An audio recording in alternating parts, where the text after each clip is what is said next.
تاسې دومره مینه محبت ما سره لرئ پاچا کامور سره، زه هغه نه بېرته سوشل میډیا ته ستاسې په خوله باندې بېرته رالم.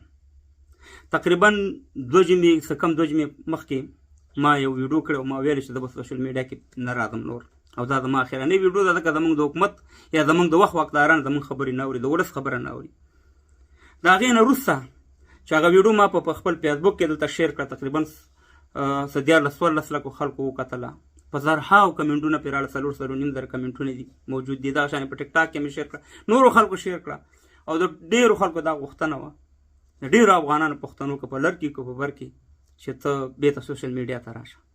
نو چې تاسې دومره عزت ما ته راکوئ، دومره احترام زما کوئ، دومره زه خوښېږم، ستاسې افغانیت ته، ستاسې مسلمانیت ته، ستاسې پښتو ته زه سلام کوم.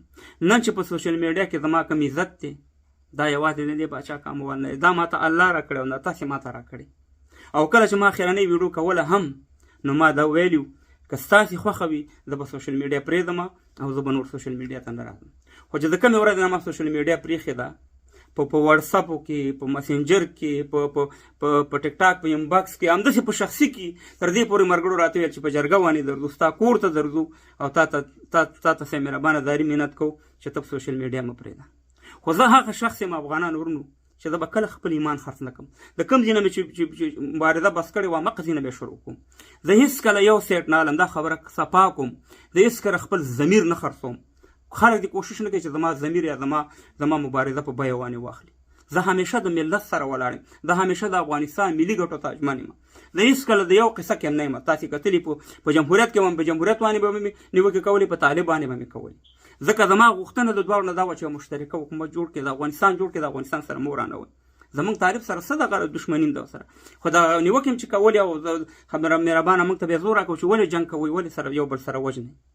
زموږ خو څه شخصي، که د پاچا کامور شخصي دغه وي، خو دا زه اوس د وطن ته تللی یم، زما یې څومره عزت وکړو.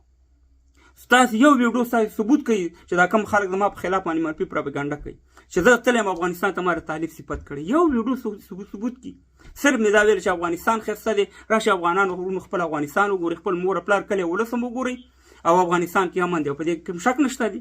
د دې نه علاوه ما کومه خبره کړې ده، مګر ما لابهګیري طالب ته ونه کړه چې زه دلته راشم صاحب مهربانه چهار و ماښام ورته ویم چې اسلامي امارت خوله ورته پسته او راپسته کړم. زه د 2020 مسلمان نه یم، الحمدلله زه په پلار نیکه باندې مسلمان یم.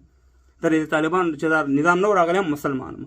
نو خبره دا ده چې هېڅکله دا کوشش د بعضې اشخاص نه کوي چې زما ایمان یا زما په پیسو باندې واخلي. زه هغه شخص یم چې زه په سوشل میډیا کې د خپل جب نه پیسې لګوم، خپل وخت ورکوم.